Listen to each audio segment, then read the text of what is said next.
Hello friends, आप सभी का स्वागत है आपके अपनी यूट्यूब चैनल द लाइट में। फ्रेंड्स, आज मैं आप सभी लोगों के लिए मानव रक्त यानी ह्यूमन ब्लड से रिलेटेड मोस्ट इम्पॉर्टेंट क्वेश्चन इस वीडियो में लेके आया हूँ। ये वीडियो आप किसी भी गवर्नमेंट एग्जाम की तैयारी करें सभी के लिए काफ़ी ज़्यादा यूजफुल रहने वाला है। और लास्ट में ये क्वेश्चन का टेस्ट है, आप लोग उसका आंसर है कमेंट बॉक्स में बताएं। और वीडियो अच्छी लगी तो वीडियो को लाइक करें। और अगर आप लोग इस टॉपिक की पीडीएफ लेना चाहते हैं तो टेलीग्राम चैनल को ज्वाइन करें। टेलीग्राम का लिंक डिस्क्रिप्शन में दिया गया है। तो चलिए शुरू कर लेते हैं फर्स्ट क्वेश्चन से। और हर एग्जाम में आपको बता दें कि इस टॉपिक से एक या दो क्वेश्चन पूछा ही जाता है, तो ये वीडियो आप पूरा जरूर देखिएगा। तो पहला क्वेश्चन है, मानव शरीर में औसतन कितने लीटर रक्त होता है? इसका ऑप्शन नंबर बी सही हो जाएगा। 5 से 6 लीटर होता है मानव शरीर में औसतन ब्लड कितना होता है? 5 से 6 लीटर। अगर आप लोगों को क्वेश्चन का आंसर पता है तो आप लोग कमेंट बॉक्स में बताते रहें। चलिए नेक्स्ट क्वेश्चन है, मनुष्य के रक्त का पीएच मान कितना होता है? इसका ऑप्शन नंबर सी से हो जाएगा। 7.4 होता है मनुष्य के रक्त का पीएच मान। कितना होता है? 7.4। आज हम लोग ब्लड रिलेटेड इस वीडियो में 50 क्वेश्चन यानी 50 क्वेश्चन कवर करेंगे। कितने? 50 क्वेश्चन। अगला क्वेश्चन है, पुरुषों की तुलना में महिलाओं में रक्त कितना होता है? इसका ऑप्शन नंबर ए से हो जाएगा। आधा लीटर कम होता है पुरुषों की तुलना में महिलाओं में रक्त। कितना होता है? आधा लीटर कम होता है। ऑप्शन नंबर ए सही हो जाएगा। अगला क्वेश्चन है, रक्त का अध्ययन को क्या कहा जाता है? यानी रक्त का अध्ययन क्या कहलाता है? तो ऑप्शन नंबर सी से हो जाएगा इसका। हिमेटोलॉजी कहलाता है रक्त का अध्ययन। क्या कहलाता है? हिमेटोलॉजी। आप लोग ध्यान दीजिएगा, ये एग्जाम में कई बार क्वेश्चन पूछा गया है, रक्त का अध्ययन क्या कहलाता है। अगला क्वेश्चन है, रक्त के निर्माण की प्रक्रिया को क्या कहा जाता है? इसका ऑप्शन नंबर बी से हो जाएगा। हीमोपोइसिस। हीमोपोइसिस बोला जाता है रक्त के निर्माण की प्रक्रिया को। ऑप्शन नंबर बी सही हो जाएगा। अगला क्वेश्चन है, रक्त के कितने भाग होते हैं? इसका ऑप्शन नंबर सी से हो जाएगा। रक्त के दो भाग होते हैं। कितने भाग होते हैं? दो भाग रक्त के होते हैं। एक होता है तरल भाग, एक होता है ठोस। एक होता है तरल भाग, एक कौन सा होता है? एक ठोस भाग होता है। रक्त के कितने भाग होते हैं? दो। आपको बता दें, ये तरल भाग जो होता है ये 55% होता है, जिसे हम लोग क्या बोलते हैं? प्लाज्मा के नाम से जानते हैं। क्या होता है? ये तरल जो होता है ये 55% होता है, जिसे हम लोग प्लाज्मा के नाम से जानते हैं। और ठोस जो होता है जिसे हम लोग कोशिका या कंडिका बोलते हैं, ये 45% होता है। कितना होता है? 45%। और इसी का कारण, इसी ठोस के कारण रंग लाल होता है। इसी में होता है डब्ल्यूबीसी, आरबीसी और प्लेटलेट्स। ठीक।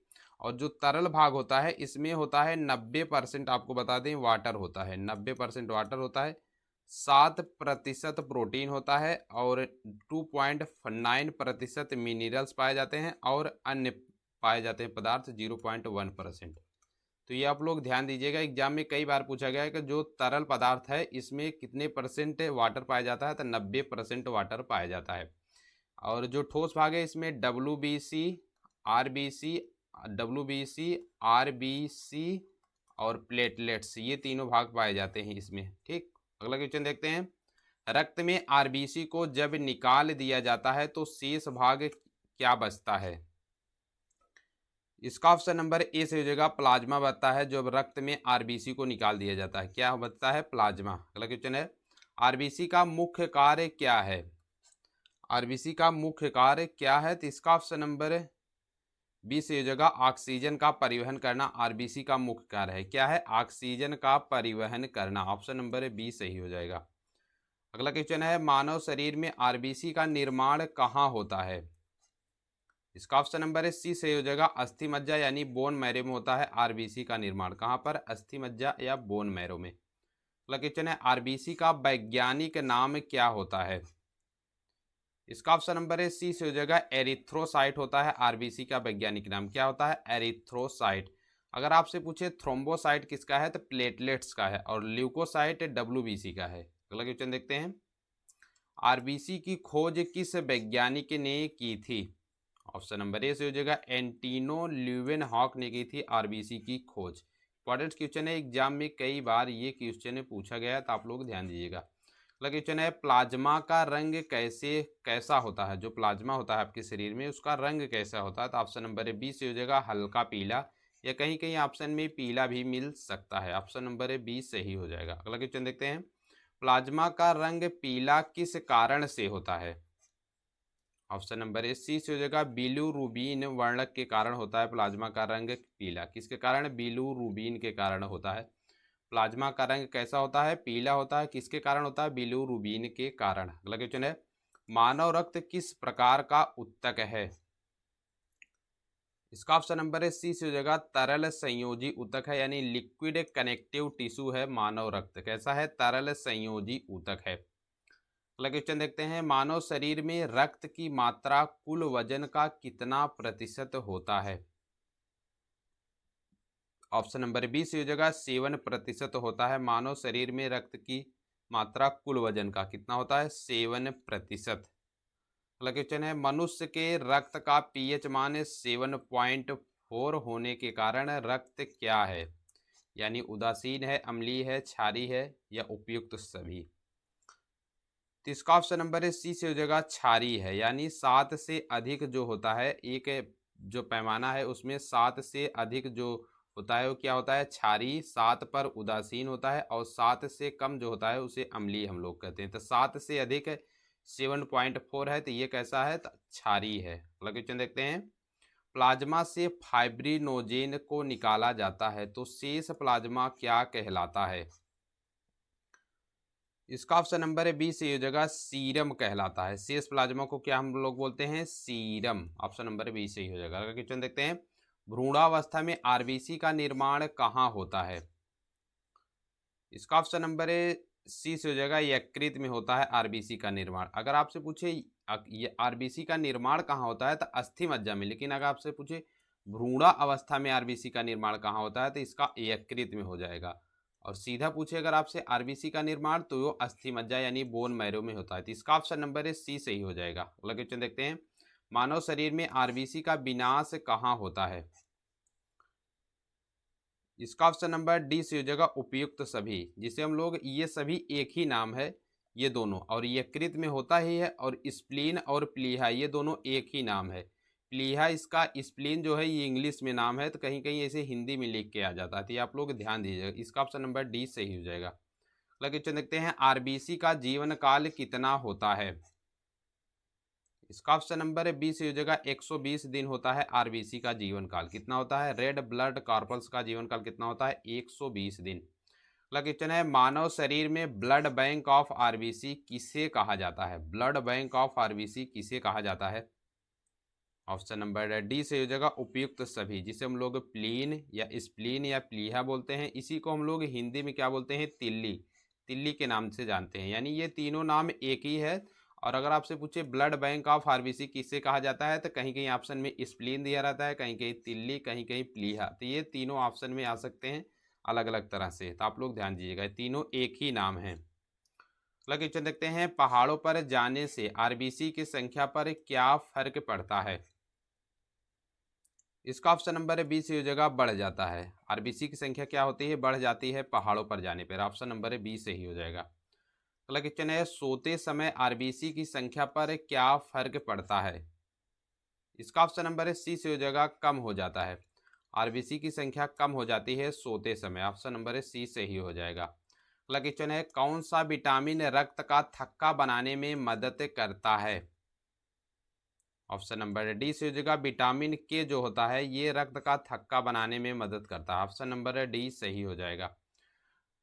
अगला क्वेश्चन देखते हैं रक्त समूह की खोज किस वैज्ञानिक ने की थी।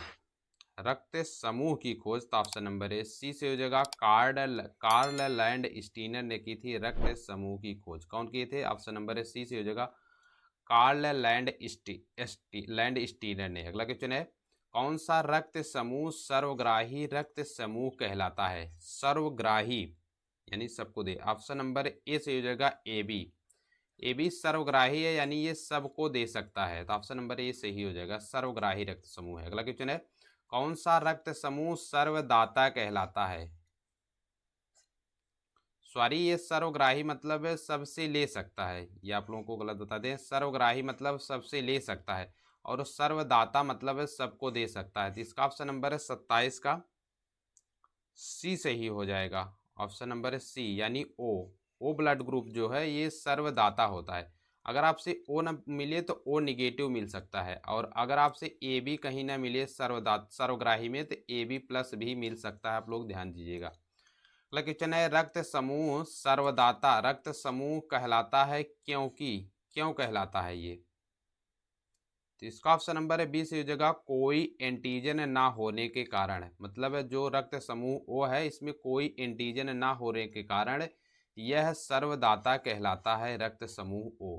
क्यों कहलाता है? क्योंकि इसमें कोई एंटीजन नहीं पाया जाता है। ऑप्शन नंबर 20 सही हो जाएगा। अगला क्वेश्चन देखते हैं, ए बी रक्त समूह सर्वग्राही रक्त समूह क्यों कहलाता है?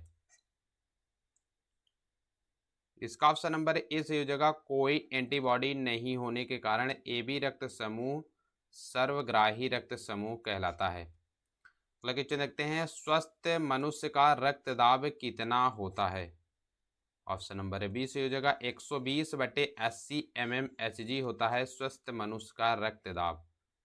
ऑप्शन नंबर 20 हो जाएगा। और पूछे रक्तदाब किससे मापा जाता है? तो स्फिग्नोमैनोमीटर से मापा जाता है रक्तदाब को। किससे? स्फिग्नोमैनोमीटर से। अगला क्वेश्चन देखते हैं, आरबीसी की कमी से कौन सा रोग होता है? ऑप्शन नंबर है सी से हो जाएगा, एनीमिया होता है आरबीसी की कमी से। कौन सा होता है? एनीमिया। अगला क्वेश्चन है, रक्त में आरबीसी डब्ल्यूबीसी का अनुपात कितना होता है? इसका ऑप्शन नंबर ए से हो जाएगा, 600:1 होता है आरबीसी और डब्ल्यूबीसी का अनुपात। कितना होता है आरबीसी और डब्ल्यूबीसी का? तो 600:1। अगर आपसे पूछे साइज में सबसे बड़ा आरबीसी होता है डब्ल्यूबीसी या प्लेटलेट, तो सबसे बड़ा होता है डब्ल्यूबीसी। आपको बता दें डब्ल्यूबीसी, फिर होता है आरबीसी। ये साइज में बता रहे हैं, आरबीसी फिर होता है प्लेटलेट्स, फिर क्या होता है? प्लेटलेट्स होता है। ठीक, डब्ल्यूबीसी आरबीसी फिर प्लेटलेट्स, ये साइज में है, सबसे बड़ा डब्ल्यूबीसी होता है। क्योंकि होमवर्क का क्वेश्चन है, आरबीसी का मुख्य कार्य क्या होता है? इसका आंसर आप लोग कमेंट बॉक्स में बताएं। वीडियो अच्छी लगी हो तो वीडियो को लाइक करें, और चैनल पे नए हैं तो चैनल को सब्सक्राइब जरूर करें। वीडियो देखने के लिए धन्यवाद। अगर आप लोग इस टॉपिक की पीडीएफ लेना चाहते हैं तो टेलीग्राम चैनल को ज्वाइन करें। टेलीग्राम का लिंक डिस्क्रिप्शन में दिया गया है, वहाँ आपको इस टॉपिक की फ्री ऑफ कॉस्ट पीडीएफ दी जाती है। वीडियो देखने के लिए धन्यवाद। फिर मिलेंगे नेक्स्ट वीडियो में नेक्स्ट टॉपिक के साथ। तब तक के लिए जय हिंद, जय भारत।